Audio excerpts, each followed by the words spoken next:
Bonjour à tous ou rebonjour, nous revoici sur nos journées d'essai Fiat Chrysler Automobile. Après le Stelvio, nous sommes maintenant dans un Wrangler, donc forcément pas du tout la même chose, on est toujours en rouge, on est toujours en 4 motrices, mais pas du tout le même esprit. Donc nous sommes dans un Wrangler, donc là vraiment l'expression monter en voiture n'a jamais aussi bien été, puisque là on descend vraiment pas, on monte, hein, c'est super haut. C'est très agréable à conduire d'ailleurs, on vous fera un petit essai.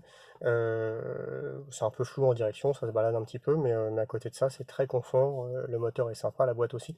Et puis surtout il y a cet environnement à l'intérieur, donc très très Jeep. Hop, on a les petites poignées de maintien ici, là, on vous les montre bien.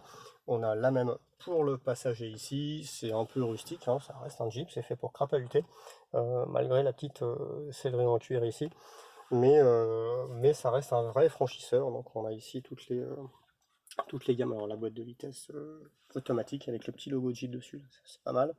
Et puis ici pour tout ce qui est passé en 4 roues motrices, ici pour sélectionner, alors on voit peut-être pas trop là, voilà, les boîtes courtes, les blocages de pont, tout ça, on est sur un vrai crapahuteur. On a des vitres électriques ici qui sont pas, ouais, le commodo est assez particulier en fait, on a envie de toucher à ça alors qu'en fait c'est là.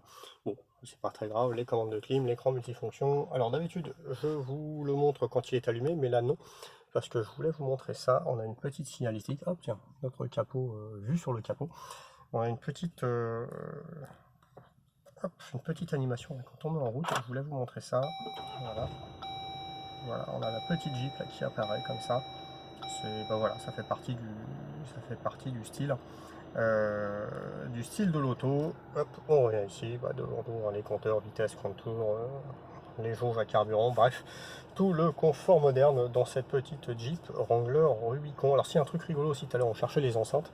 Alors on a deux enceintes, une devant, une de chaque côté ici. On retrouve tiens, le baby Jeep comme on avait sur le Renegade. Et puis bah, les autres enceintes, elles sont tout simplement au plafond. Voilà, là. Puisque je vous rappelle que nous sommes dans un Wrangler qui est aussi un cabriolet, donc on peut retirer le toit. Et ben on a toujours les grosses enceintes là, qui sont au-dessus de notre tête. Donc ça c'est rigolo, ça fait partie du charme de l'auto. Voilà, on vous fera d'autres petites vidéos dans la journée pour vous faire suivre un petit peu nos essais très différents au cours de la journée. A très bientôt sur www.driveemotion.fr.